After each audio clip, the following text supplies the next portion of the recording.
Robert Mitchum's performances as a film noir villain often left audiences chilled, but his off-screen life held shadows far darker than any role he ever portrayed. Known for his brooding intensity and effortless charm, Mitchum carried an air of mystery that perfectly complemented his on-screen persona. However, behind the scenes, his life was riddled with controversies, personal demons, and moments that blurred the lines between fiction and reality. In the 1950s, Robert Mitchum reigned as a Hollywood heartthrob, captivating audiences with his rugged good looks and an air of effortless charm that left women swooning across the nation. Yet behind his magnetic exterior lurked a troubled soul, often at the center of scandals and betrayals that would tarnish his reputation. Mitchum's rebellious nature wasn't a product of fame. It had been with him long before he became a star. As a young boy, Mitchum's penchant for causing trouble proved too much for his mother and stepfather to handle. In a desperate attempt to rein in his wild behavior, they sent him to live with his grandparents, hoping a change of environment would straighten him out. But even under the watchful eyes of Grandma and Grandpa, Mitchum's defiance and penchant for mischief persisted. His inability to toe the line foreshadowed the tumultuous path he would eventually carve for himself in Hollywood, where his talent and charisma often clashed with his darker impulses. Robert Mitchum was never one to follow the rules, even as a child. There's always that one kid in school who's a little too rebellious, but Mitchum managed to take it to an entirely new level. His defiance and love for stirring up trouble were legendary, even in his younger years. In fact, his rebellious streak reached a peak when he got into an actual fist fight with his school principal, a move that would shock most but seemed perfectly in character for the future Hollywood bad boy. Unsurprisingly, this act of defiance earned him a swift and well-deserved expulsion. Rather than curbing his behavior, this incident only set the tone for Mitchum's life as a troublemaker, paving the way for the roguish charm and devil-may-care attitude that would come to define both his screen persona and real-life reputation. After being expelled from high school, a teenage Robert Mitchum embraced a life on the move, becoming a real-life hobo. With only 38 cents in his pocket, he freight-hopped across the U.S., eventually landing in Georgia. Mitchum's rebellious spirit and disdain for authority took root during these tumultuous years. He notoriously referred to police officers as the fuzz, a reflection of his deep-seated resentment toward those in power. This bitterness was born of personal trauma. During his wandering days, Mitchum was arrested in Georgia for vagrancy and sentenced to labor on a chain gang. The grueling experience left an indelible mark on him, fueling his nonconformist persona that would later become a defining part of his Hollywood image. The courtroom spectacle took a darker and more twisted turn as Mitchum stepped forward to contest the vagrancy charge, only to find himself ensnared in a shocking trap. Unbeknownst to him, the officers had tacked on a second accusation, a burglary allegedly committed on a Wednesday night. Confident in his alibi, Mitchum calmly informed the judge that he couldn't have been responsible for the crime, as he was already behind bars for the vagrancy charge at the time. Logic seemed to be on his side, but the courtroom was anything but fair. Despite the irrefutable proof of his innocence, the judge handed down a draconian punishment.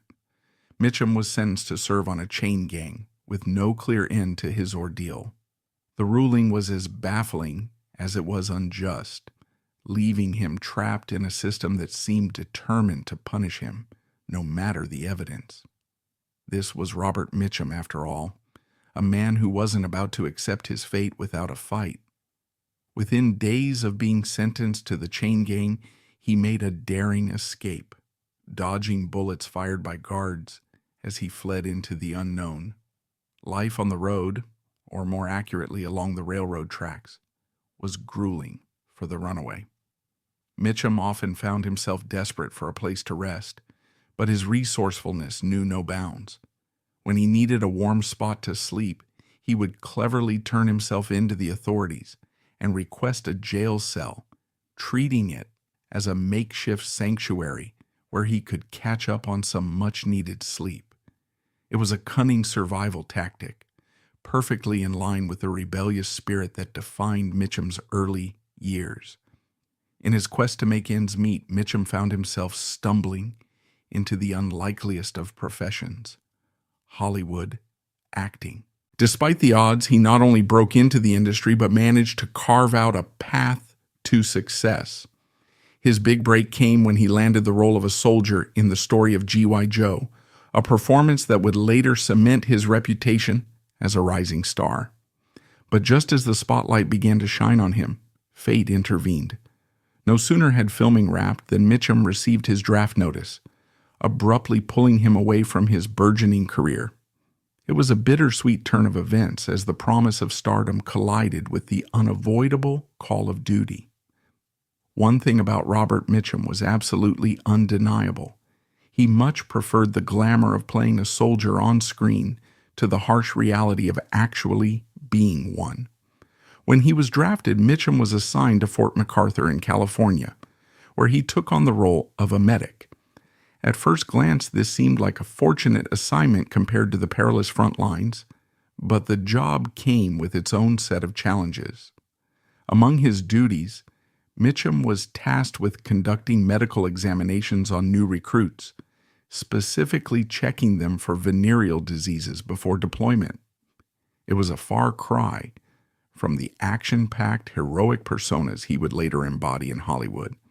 For someone as irreverent and rebellious as Mitchum, this unglamorous and routine work likely felt like yet another tedious chapter in his unconventional life, one that contrasted sharply with the larger-than-life roles he would eventually become famous for.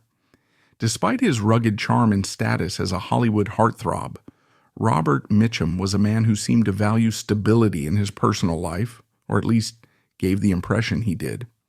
He met Dorothy Spence as a teenager, and their young love blossomed into a lifelong partnership. The pair tied the knot in 1940, just before Mitchum's ascent to stardom, and their marriage endured an impressive 57 years until his death in 1997. However, their relationship wasn't exactly a picture-perfect fairy tale. Behind the scenes, the so-called marital bliss had its fair share of challenges. Mitchum's roguish tendencies, combined with the temptations of Hollywood, often led to rumors of infidelity and a lifestyle that occasionally tested Dorothy's patience. Yet, despite the turbulence, the two remained together, weathering decades of ups and downs with a bond that, at its core, stood the test of time. Their union was as complex as the man himself, equal parts loyalty, love, and resilience. Mitchum was utterly infatuated with Dorothy and couldn't wait to propose to her, doing so shortly after they started dating. However, his proposal went down in history for being notoriously unromantic. Mitchum himself recalled the moment, saying, "I took one look at her and said, 'This is it. I'll be back for you. Stick with me, kid, and you'll be farting through silk.'" While his words may have lacked the traditional sentimentality of a proposal, they certainly reflected his unique charm and straightforward personality. Though not exactly a textbook example of romance, there was something undeniably shocking about Dorothy Spence's marriage to Robert Mitchum, and it all stemmed from her romantic history. Siblings share a lot: parents, childhood bedrooms, hand-me-down clothes, and countless memories. Sharing is often caring, but there are certain things siblings should never share, and romantic partners definitely top that list. Before marrying Robert Mitchum, Dorothy Spence was actually romantically involved with his brother, John Mitchum. Imagine the tension and awkwardness that must have lingered over family dinners and gatherings. Such a history undoubtedly added an unusual twist to the dynamics of their relationship and family life. After the war, Robert Mitchum returned to Hollywood to pick up where he had left off, determined to rebuild his budding acting career. One of the most defining roles of his career came in the film noir classic The Night of the Hunter, where he delivered a chilling portrayal of a malevolent convict posing as a preacher. Mitchum was incredibly eager to land the role, understanding its potential to showcase his talent. During his audition, he impressed everyone with his ability to embody the character's sinister nature. When director Charles Laughton explained that he needed someone who could convincingly convey a diabolical presence, Mitchum reportedly leaned in and replied with a single word, "present." This response not only captured the dark humor and confidence Laughton was looking for, but also perfectly reflected the dangerous charisma of the character Mitchum would go on to portray. His performance in The Night of the Hunter remains one of the most unforgettable in film history, solidifying Mitchum's reputation as a versatile and compelling actor. On September 1st, 1948, Mitchum found himself at the center of his first major Hollywood scandal. That night, authorities orchestrated a sting operation targeting Hollywood partygoers suspected of illegal activities. While most attendees got word and fled the scene, Mitchum either didn't get the memo or chose to stay behind, making him an easy target for the authorities. They wasted no time booking him for possession. True to his tough guy persona, Mitchum didn't go quietly and remained utterly unfazed by the ordeal. When reporters later questioned him about his time in county jail, he delivered a now iconic response. It was like Palm Springs, but without the riffraff.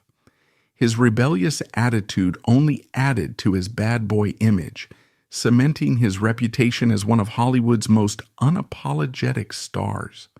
Spending time in the dirt, soaking up the California sun, and growing fruits and vegetables might sound idyllic, but for Robert Mitchum, it was part of his punishment. In 1948, after being sentenced for marijuana possession, the Hollywood bad boy worked on a California farm as part of his time served. Life magazine even captured him in his state-issued jumpsuit, proving that for a star like Mitchum, even a stint in jail could turn into a photo op. Bad publicity? Not for him. By 1955, Mitchum's rebellious reputation had only grown, and his bad boy image hit full stride during the filming of Blood Alley. However, that same attitude got him into trouble. Mid-production, Mitchum was fired from the set and replaced by none other than John Wayne. Despite the replacement, Mitchum's punishment for his antics was relatively mild, especially for a star who seemed to thrive on controversy. Robert Mitchum's reputation for being a hard-partying Hollywood star often spilled over into his professional life, sometimes with disastrous consequences. On the set of Blood Alley, Mitchum's infamous temper was on full display. After a late night out, he arrived on set enraged and irritable, reportedly destroying a studio office in a fit of anger simply because there was no car waiting for him. The situation escalated further when Mitchum directed his fury toward the transportation manager, allegedly confronting him with violence. Mitchum's penchant for alcohol was no secret in Hollywood, but his wild behavior reached new levels of intensity during the filming of The Big Sleep. In a bid to impress his co-stars, he reportedly drank an entire bottle of gin in just 55 minutes. While Mitchum's charisma and talent often kept him in the public's favor, incidents like these highlighted the darker, more volatile side of his off-screen persona, making him both a legend and a cautionary tale in the industry. Another wild on-set story about Mitchum comes from actor Jack Hawkins, who starred alongside him in the 1963 film Rampage. In his autobiography, Hawkins painted a picture of Mitchum's outrageous lifestyle during filming, claiming that Mitchum would down an incredible 49 glasses of rum before dinner. While most people would struggle to even stay upright after such a feat, Mitchum seemed unfazed, carrying on with his usual larger-than-life presence. It begs the question, did this extreme lifestyle ever catch up to him? Mitchum's ability to handle such excesses without losing his edge only added to his legendary reputation, though it's hard to imagine how anyone could sustain such a pace. Legendary actress Katharine Hepburn was known for her no-nonsense attitude, and Robert Mitchum certainly didn't escape her sharp tongue. While working together on set, Hepburn reportedly became frustrated with Mitchum's laid-back approach to his craft. Unable to hold back, she lashed out with a stinging critique. "You can't act. You know you can't act. And if you hadn't been good-looking, you would never have gotten a picture." It was a cutting remark that revealed her unapologetically high standards and her blunt opinion of Mitchum's success in Hollywood. In typical Robert Mitchum fashion, he responded to criticisms of his acting with a characteristic shrug and his trademark dry humor. While others might debate his skills, Mitchum seemed to dismiss their opinions entirely. One of his most famous quotes perfectly captures his irreverent attitude. "They think I don't know my lines. That's not true. I'm just too drunk to say 'em." This quip not only highlighted Mitchum's self-awareness, but also his knack for turning controversy into humor, cementing his reputation as one of Hollywood's most unapologetically candid and charismatic stars. Mitchum was renowned for his smoldering bedroom eyes and sharply defined cheekbones, features that many Hollywood stars might chase with the help of a surgeon. But Mitchum's rugged good looks were entirely natural, shaped by his unconventional life. He credited his striking appearance to two defining factors: his early career as a professional boxer and his lifelong battle with insomnia. These elements not only added character to his face, but also contributed to the effortlessly cool, weathered charm that became his signature.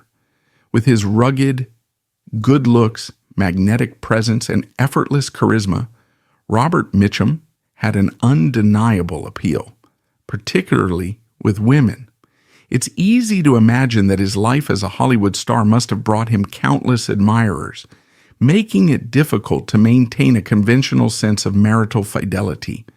To the outside world, it might seem like Mitchum would have needed an extraordinary level of self-restraint, perhaps even the discipline of a monk, to stay faithful to his wife, Dorothy Spence, throughout their marriage.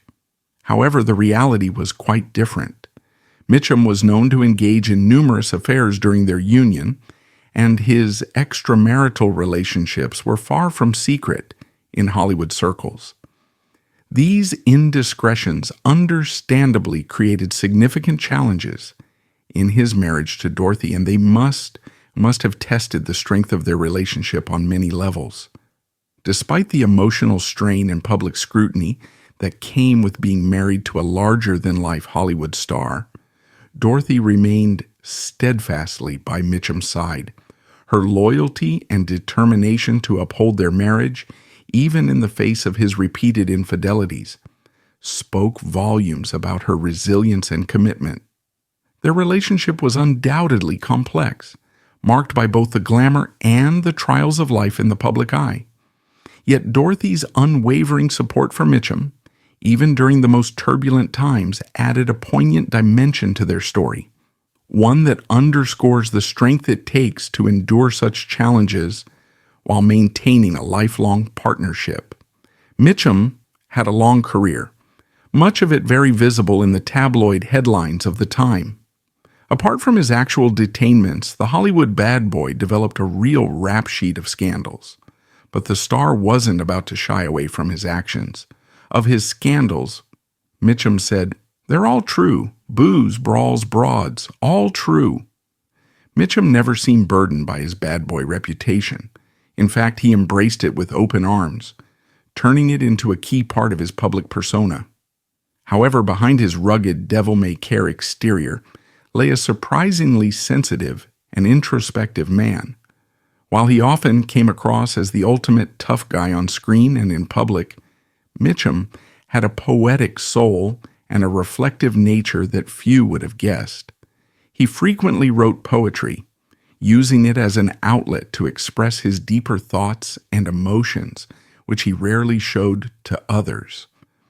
During his youth, when he lived as a drifter and hopped freight trains across the country, Mitchum revealed a much more vulnerable side. Despite his outward appearance of fearlessness, he often found himself overwhelmed with guilt and sadness. He later admitted that many nights he cried himself to sleep thinking about his mother and the worry he must have caused her. These were formative years for Mitchum, and while they hardened him in many ways, they also left him with a profound emotional depth. This mix of toughness and sensitivity made Mitchum a complex and multifaceted individual. While Hollywood painted him as the ultimate bad boy, those who knew him well understood that his exterior bravado masked a man who was deeply reflective, emotional, and empathetic. His ability to channel both sides of his personality into his work and life only added to his legendary status, showing that even the most seemingly indestructible figures have their softer, more human side. By 1970, Robert Mitchum had reached the pinnacle of Hollywood's success, cementing his status as a bona fide legend in the film industry. To the outside world, he appeared to have it all: fame, fortune, and a celebrated career spanning decades. However, beneath the surface, Mitchum was grappling with a deep and harrowing struggle that few knew about. Despite his towering reputation and achievements, personal and professional setbacks had taken a significant toll on the star's mental health, leaving him in a dark and fragile state. While filming Ryan's Daughter, Mitchum reached a breaking point and began seriously contemplating ending his own life. The despair he felt was so overwhelming that he reportedly devised a detailed plan for how he would take his life. This moment of profound vulnerability revealed a side of Mitchum that sharply contrasted with his public image of rugged confidence and effortless charisma. Mitchum's private battle serves as a sobering reminder that even the most successful and seemingly untouchable individuals can struggle with inner demons. It also highlights the immense pressure of life in the public eye, where personal pain often remains hidden behind the facade of stardom. Fortunately, Mitchum had a friend who cared deeply for him during one of his darkest moments. When screenwriter Robert Bolt learned of Mitchum's troubling plans to end his life, he stepped in to try and help, though his approach was anything but conventional. Instead of offering comforting words or emotional support, Bolt opted for tough love. He told Mitchum he could go ahead with his plans, but only after completing the filming of Ryan's Daughter. As if that weren't bold enough, Bolt even offered to pay for Mitchum's burial, provided he held off until the movie was finished. Though the method was questionable, it seemed to do the trick. Mitchum never called Bolt's bluff, and the film was completed. This unusual intervention may have helped Mitchum push through his despair, showing that sometimes even unorthodox acts of friendship can make a difference in someone's life. It's a testament to the complex relationships Mitchum had with those around him, where camaraderie often mixed with grit and a touch of the unexpected. Fortunately, Robert Mitchum reached out for help before it was too late.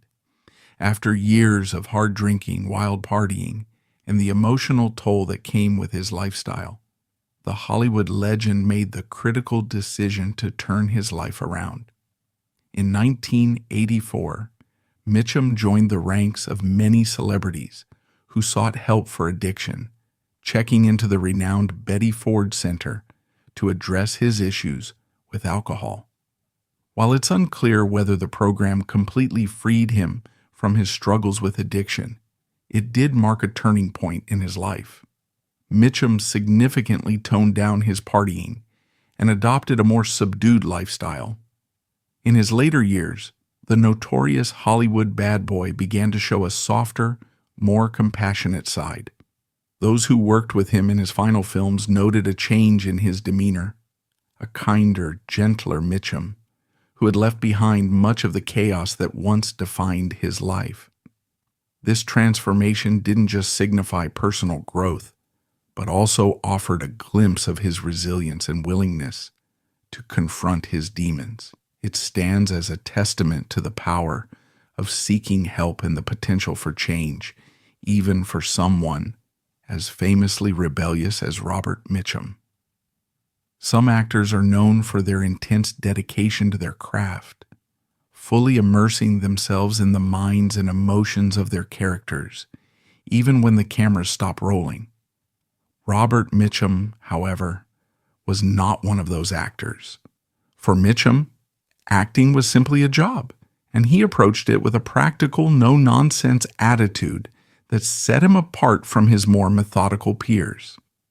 Summing up his philosophy on acting, Mitchum famously quipped that his role boiled down to 4 key responsibilities: show up on time, know his lines, hit his marks, and go home. This laid-back approach was quintessential Mitchum, unpretentious, efficient, and deeply grounded in reality. While his lack of pretense might have seemed dismissive to some, it was also a testament to his natural talent and ease on screen. Mitchum didn't need to overthink his craft to deliver memorable performances. His charisma, instinct, and ability to bring authenticity to his roles spoke for themselves. His attitude reflected his broader outlook on Hollywood, one of irreverence and skepticism toward the industry's tendency to take itself too seriously. That quirk certainly sheds light on one of Mitchum's more peculiar habits. Among his colleagues, he was well known for marking his scripts with the cryptic annotation N.A. For the uninitiated, it might have seemed like some professional shorthand or an obscure acting technique. In reality, the meaning behind it was as practical as it was hilarious. Mitchum used N.A. to remind himself that there was no action required in those scenes, essentially letting himself off the hook for anything particularly demanding. This playful yet efficient habit became part of his legendary reputation on set, reflecting his laid-back approach to work and his sharp sense of humor. It's no wonder Mitchum's peers couldn't help but be both amused and charmed by his unique take on the craft. Some critics have praised Robert Mitchum's acting for its effortless naturalism, hailing him as a master of understated performance.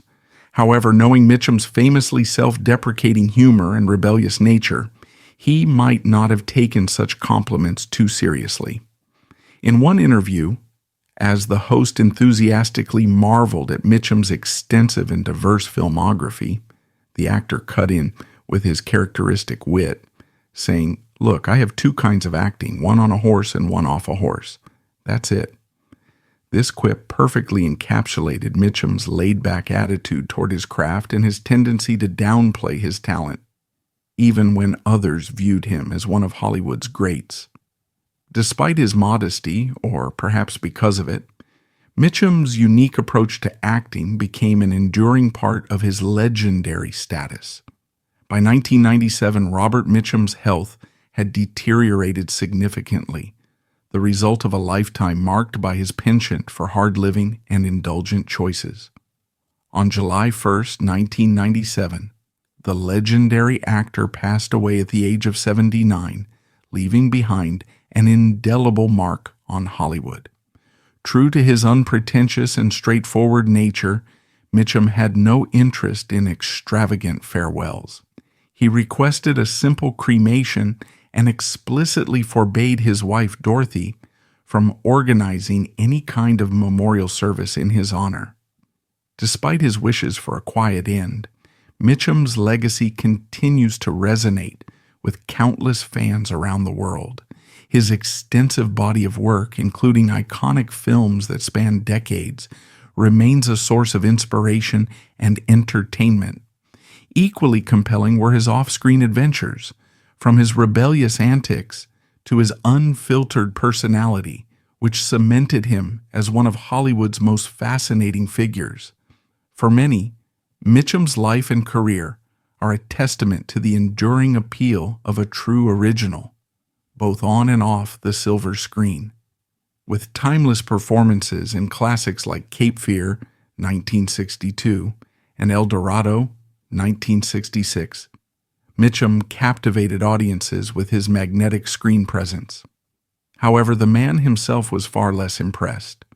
True to his signature cool indifference, Mitchum once famously remarked, "Movies bore me, especially my own." His unflappable attitude only added to his mystique, solidifying his place as one of Hollywood's most iconic stars. Thank you for watching this video. Don't forget to like, share, and subscribe for more fascinating stories from the world of entertainment.